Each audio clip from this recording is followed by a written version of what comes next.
सन्माननीय श्रोतागण, मी तुकाराम पुंडलिक खिल्लारे आपल्यासमोर सादर करत आहे माझ्या काही कविता. कवितेचं नाव आहे चिर अपरिचित. कधी कधी माणसाचं मन उगीच भूतकाळात फिरून येतं. कधी कधी माणसाचं मन उगीच भूतकाळात फिरून येतं. कापसाच्या बोंडासारखं काहीतरी घेऊन येतं. कधी कधी माणसाचं मन उगीच भूतकाळात फिरून येतं. कापसाच्या बोंडासारखं काहीतरी घेऊन येतं. तसं सामोरं जाणं सोपं नसतं आणि आवेरणंसुद्धा. माणसाचं द्विधा मन वावरत असतं, धड वर्तमानात ना भूतकाळात. काहीतरी खोल रुतलेले उरात, त्या वेदना जपण्यातही असते मौज. खरे तर काही रुतले नसतेच, तसा आपणाला भास होतो. जे रुतणार नाही ते रुतवून घेतो. अशी खोल जखम अस्वत्थाम्याची मनात आपण जपून जगतो. कुणा एका अनामिकावर जीवन बर्बाद करतो. अनामिक आपणाला ओळखीत नाही, आपण त्याला ओळखतो. त्याच्या शुष्क नयनांना अश्रू आपण बहाल करतो. आपल्यासाठी आपल्यासाठी.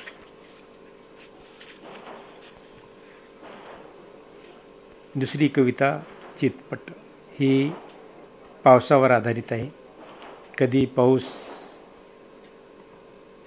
तुफान कोसळतो, कधी कोसळत नाही, एकदम दुष्काळ जाणवतो. या परिस्थितीवर चितपट कवितेचं नाव आहे. म्हणालो आकाश भरून आले, म्हणालीस पावसाळू नका इतके, त्यात नाल्यागत होते. ढगांनी कोरड्या अंधार चोरलाय. म्हणालो घराची भिंत पडली, म्हणालीस निधी दिलात नदी पाठवून, चूल मी बाहेरच मांडली.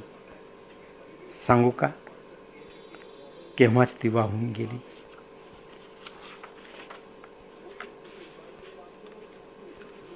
कवितेचं नाव आहे आपण दोघांनीच एकमेकांना वाद प्रतिवादाच्या भोवऱ्यात गुरफटून घेऊन जगाचं नातं तोडलं. आपण दोघांनीच एकमेकांना वाद प्रतिवादाच्या भोवऱ्यात गुरफटून घेऊन जगाचं नातं तोडलं आणि आपल्या संकुचित विचारात वावराचं ठरवलं. तर या आपल्या चिमुकल्या पाखरांच्या भरारीचं काय. या कवितेचं नाव आहे जुगार. जुगार चालू असताना पाहून मनात गलबलून येतं. जुगार चालू असताना पाहून मनात गलबलून येतं. काहूर माजते आणि मग एकाएकी तरळून येतो तुझा निरागस चेहरा डोळ्यासमोर. कवितेच्या नादापायी गळ्यातला एकमेव हार दिला. सन्मान पायदळी तुडवला. नि तुम्ही साधे तोडू शकत नाही राजा राणीचे जाळे. डोळ्याभोवती मग साचून आलेले उदास तळे. अपराधी मी तळ्याचा त्या झरा होतो. उन्हाचा कापून तुकडा घरात मांडतो. एकाएकी तळ्यात त्या उमलून येते चांदण्यांची वेल. नि होतो सुरू तेव्हापासून दिवस रात्रीचा खेळ.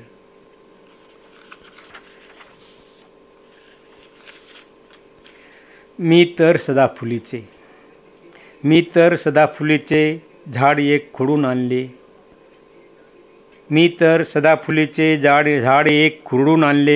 आज ते एकाएकी सूर्यफूल कसे झाले. मी तर धुंदवेडा स्वच्छंद पक्षी कवेत घेतला. आज तो एकाएकी घरट्यात दरडून कसा बसला. मी तर धुंदवेडा स्वच्छंद पक्षी कवेत घेतला. आज तो एकाएकी घरट्यात दडून कसा बसला. खरे तर प्रश्नोत्तराची ही वेळ नाही प्रिय. आभाळात गच्च काळोख दाटलाय. झोप पांघरून मुले ही निवांत पडलीत आणि आपण केवळ सवाल जवाबात ही रात्र घालवायची.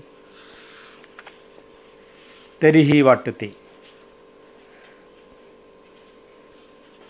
लोळे हातपाये किती गोंजारसी. लोळे हातपाये किती गोंजारसी, काय त्याचे पाशी असायचे. सजविले शेव कितीही फुलात, जीवन देहात यावयाचा. सावर सावर स्वतःच स्वतःला, हातात गुंतला सोड हात. निराधार जीव त्याला न आधार, तुटेल हा दोर कच्चकन. तरीही वाटते असावे जवळ, कांचन कवळ अंधाराची. संसार अबीर बुक्यासारखी चुलीतली राख उधळत. अबीर बुक्यासारखी चुलीतली राख उधळत तो उठला. धक्क्याने झोपडीचा कचरा पटकन पडला. मुंगळले पाय त्याने दानकन आपटले. एखादी डिळी नाही पडली, पाहून तिला हायसे वाटले. तो निघाला चिखलवट रस्त्याने. भटक भटक भटकला आणि परतला. अगदी पहिल्या पाऊल वाटे रिकामा रिक्त मोकळा. मुसळधार सरीवर सरी, बाकी सारं अस्तित्व कळाहीन. झालीच तर डोळे तेवढे सज्ज, त्याचे तिचे सरीभर झालेले. 10x10. सगळे जीवाच्या आकांताने धावणारे, सगळे जीवाच्या आकांताने धावणारे, एकाहून एक सरस. तरीही इथे ना अंगण ना परस. कपडे धुण्याचे यंत्र इत्यादी. दूरदर्शनचा रंगीत पडदा, एकूण सगळी 10x10ची खोली. बटनातून चैतन्य पावणारी, अनैसर्गिक यंत्राने थंडगार झालेली. सगळ्या भावना, मेंदूतला एकूण बौद्धिक साठा 10x10 पुरता मर्यादित. कृत्रिम फूल नजर करत थंडगार पुतळा पुतळी करतात यंत्रवत समागम. नि थंड गोळ्याला येत जातो आकार हळूहळू 10x10च्या खोलीत. तिने सोडिले अंगण, तिने सोडिले अंगण, लागे उन्हाशीच झटू. तिने सोडिले अंगण, लागे उन्हाशीच झटू. तिचे उशासे लागले चिंब झाडातून फुटू. झाला आकाश गलबला असं म्हणता आले पेटू. विक्राळ ही चटकिनी, लागे वादळात नटू. पाखराच्या पंखातले लागलेले वळ घटू. बरे येतो ग साजने, उभ्या ज्वाळामध्ये भेटू. समज मी. आणि समज मी अचानक गेलो भरल्या संसारातून, तर तुझे काही अडणार नाही असे मी म्हणणार नाही, किंवा तुझे सारे अडेलच असेही मी म्हणणार नाही, किंवा तुझे सारे अडेलच असेही मी म्हणणार नाही. एवढे मात्र खात्रीपूर्वक सांगेन की माझ्या ह्या सानुल्या पाखरांचं काही खरं नाही. त्यांचे इवलाली पंख तुला जपून ठेवता येणार नाहीत. त्यांना ते पंख छाटून नेटानं जगावं लागेल. या त्यांच्या जगण्यात माझा प्रेमळ आशीर्वाद नि मी लिहिलेल्या या 4-2 कवितांची साथ त्यांना अखंड प्रकाश देत राहील, त्यांना अखंड प्रकाश देत राहील. नमस्कार. व्हिडिओ आवडला तर जरूर सबस्क्राईब करा. धन्यवाद.